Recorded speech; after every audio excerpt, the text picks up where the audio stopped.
Moin zusammen und herzlich willkommen zu meinem Videosegelkurs. In diesem Video erkläre ich dir den Amwindkurs. Alles, was ich dir in diesem Video zeige, findest du auch in meinem Buch Segeln lernen mit Captain Selnator. Da beschreibe ich dir alles ganz genau Schritt für Schritt und erkläre noch ein paar Tipps und Tricks, die ich hier im Video leider nicht zeigen kann. Einen Link zum Buch findest du in der Videobeschreibung. In meinem vorherigen Video Segeltheorie habe ich erklärt, dass wir zum Segeln Wind brauchen und dass wir mit dem Boot aber nicht mit dem wahren Wind, den wir an Land spüren, fahren, sondern dass wir mit dem scheinbaren Wind segeln. Dieser setzt sich zusammen aus dem wahren Wind und dem Fahrtwind. Um diesen Wind jetzt ausnutzen zu können, müssen wir die Segel so einstellen, dass sie optimal zum Wind stehen. Wenn wir unsere Fahrtrichtung in Relation zum Wind ändern, müssen wir die Segel jeweils entsprechend zum Wind einstellen. Wenn sich der Bug mehr zum Wind dreht, müssen wir die Segel dichter holen und wenn sich der Bug weiter vom Wind wegdreht, müssen wir sie weiter öffnen. Die Richtung, die wir durchs Wasser fahren, nennt man Kurs. Zum Beispiel fahren wir jetzt Kurs 270 Grad. Und die Kurse, die ein Segelboot in Relation zum Wind fährt, nennt man Kurse zum Wind. Wenn wir näher an den Wind heranfahren, dann nennen wir das Anlufen. Also wir fahren weiter nach Luf. Und wenn wir weiter vom Wind wegfahren, dann nennen wir das Abfallen. Wir fallen vom Wind ab. Anlufen an den Wind heran, abfallen vom Wind weg. Was gar nicht funktioniert, ist direkt in den Wind zu segeln. Die Segel wehen dabei nach hinten aus und können sich nicht mit Wind füllen. Wenn wir den Bug ein Stück vom Wind wegdrehen, passiert immer noch nichts. Die Segel flattern sozusagen leer im Wind. Erst wenn wir ungefähr 45 Grad vom Wind abgefallen sind, füllen sich die Segel mit Wind. Das ist aber von Boot zu Boot unterschiedlich. Erst jetzt ist es möglich, nach vorne zu fahren. Unser Windanzeiger, der Verklicker, steht jetzt schräg nach hinten. Er weht ja mit der Fahrt immer mit dem scheinbaren Wind aus. Also erst wenn man den Bereich 45 Grad links und rechts vom Wind verlässt, füllen sich die Segel mit Wind und wir können vorwärts fahren. Das geht allerdings nur, wenn die Schoten dicht geholt sind. Wenn die nicht dicht geholt sind, dann wehen die Segel mit dem Wind aus. Und der geht dann wieder an den Segeln vorbei und wir können nicht segeln. Wir müssen also immer die Segel so einstellen, dass der Wind optimal hineinkommt und so der Vortrieb durch Auftrieb bzw. durch Widerstand möglich wird. Also wenn wir die Schoten nicht anholen, wehen sie mit dem Wind aus. Jetzt ist natürlich die Frage, wie weit müssen wir die Segel beim Amwindkurs anholen, damit sie optimal vom Wind angeströmt werden. Wenn wir uns auf dem Amwindkurs befinden, also kurz vor der Grenze zu dem Bereich, in dem wir nicht segeln können, werden die Segel so dicht angeholt wie möglich.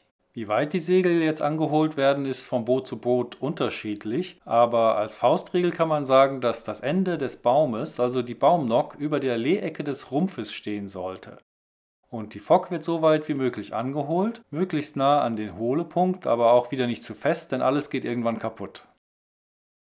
Von oben sieht man jetzt schön das Profil der Segel, das ähnlich geformt ist wie ein Flugzeugflügel. Und der Wind kann dann wunderschön hier am Segel entlang streifen und hier und da und den Unterdruck und den Überdruck erzeugen, der für den Auftrieb nötig ist, den wir für den Vortrieb brauchen.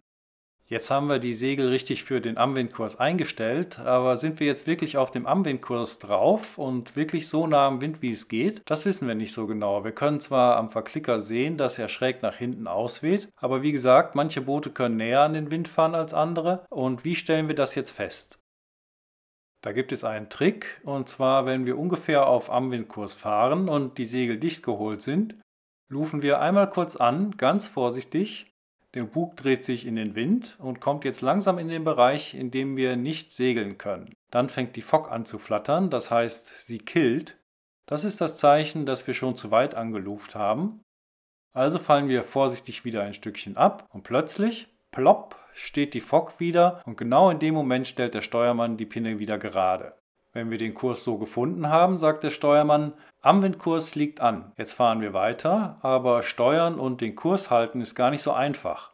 Zum Wind hin merken wir ja, wenn wir uns versteuern, weil die Fock wieder killt, aber wenn wir aus Versehen abfallen, merken wir nicht, wenn wir den Amwindkurs verlassen. Es sei denn, wir schauen immer zum Verklicker hoch, aber das tut man ja nur ab und zu.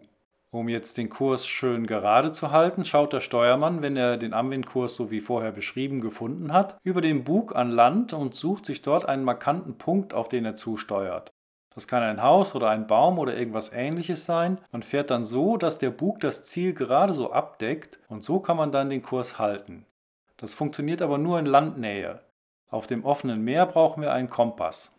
Wenn wir jetzt vom Amwindkurs abfallen, erreichen wir bald den Halbwindkurs. Das ist der nächste Kurs in Relation zum Wind, der kommt, und darüber spreche ich dann im nächsten Video. Wenn wir das machen, muss die Segelstellung wieder der Windrichtung angepasst werden.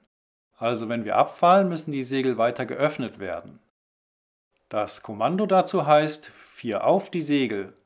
Und wenn wir wieder anlufen, müssen die Segel wieder dichter geholt werden. Und das Kommando dazu heißt hol an die Segel. Und wenn der Kurs erreicht ist, heißt es in diesem Fall, Amwindkurs liegt an. Das war jetzt der Amwindkurs. Im nächsten Video fallen wir dann wie gesagt weiter ab, und zwar auf den Halbwindkurs. Alles, was ich dir in diesem Video gezeigt habe, findest du auch in meinem Buch Segeln lernen mit Captain Sailnator. Dort beschreibe ich alles ganz genau und Schritt für Schritt und erkläre noch ein paar Tipps und Tricks, die ich hier im Video leider nicht zeigen konnte. Wenn du noch Fragen hast, schreib einfach einen Kommentar unter das Video. Ich werde versuchen, sie zu beantworten, aber wie gesagt, es steht alles ganz genau in meinem Buch. Im nächsten Video erkläre ich den Halbwindkurs. Einen Link dahin findest du in der Videobeschreibung. Ja, wenn dir das Video gefallen hat, dann gib ihm doch einen Daumen nach oben und abonniere bitte den Kanal, damit du das nächste Video nicht verpasst. Einen Link zu meinem Buch findest du unten in der Videobeschreibung. Es ist so geschrieben, dass du dich mit jedem Kapitel auf deine nächste Segelstunde vorbereiten kannst und danach nochmal alles wiederholen kannst. Das Buch gibt es übrigens auch als E-Book, und Buch und E-Book sind super dafür geeignet, sich auf einen Segelkurs vorzubereiten und auch während des Kurses nachzulesen, was man gerade gemacht hat. Es ist praxisnah geschrieben und ich denke, dein Segellehrer wird alles ganz ähnlich erklären, und mit dem Buch wirst du es besser und schneller verstehen und kannst dann schneller segeln lernen. Einen Link zum Buch findest du in der Videobeschreibung. Ich bringe das Buch im Selbstverlag heraus und würde mich freuen, wenn du es dir kaufst und mich als unabhängigen Autor damit unterstützt. Vielen Dank!